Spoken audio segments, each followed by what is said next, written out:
The Brothers Karamazov, written by Fyodor Dostoyevsky, narrated by Aaron Myers.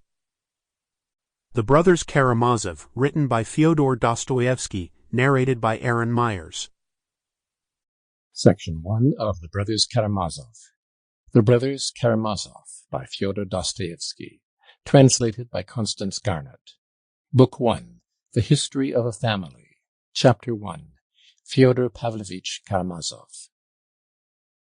Alexei Fyodorovich Karamazov was the third son of Fyodor Pavlovich Karamazov, a landowner well known in our district in his own day and still remembered among us, owing to his gloomy and tragic death, which happened 13 years ago, and which I shall describe in its proper place.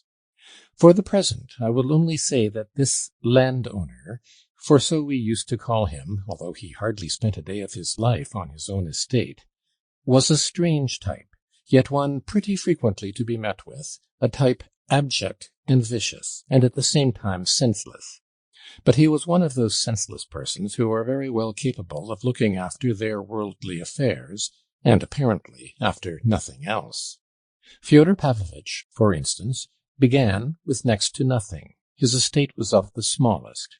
He ran to dine at other men's tables, and fastened on them as a toady.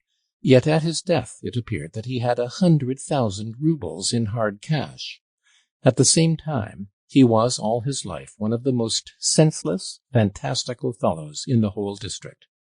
I repeat, it was not stupidity. The majority of these fantastical fellows are shrewd and intelligent enough, but just senselessness, and a peculiar national form of it.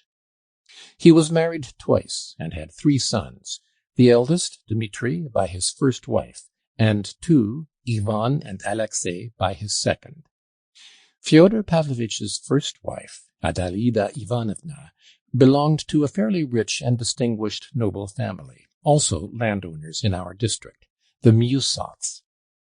How it came to pass that an heiress who was also a beauty, and moreover one of those vigorous, intelligent girls so common in this generation, but sometimes also to be found in the last, could have married such a worthless, puny weakling, as we all called him, I won't attempt to explain.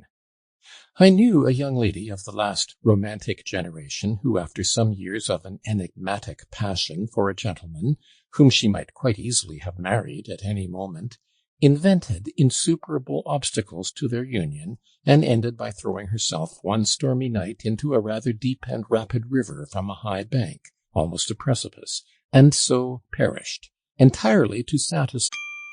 Sample complete. Ready to continue?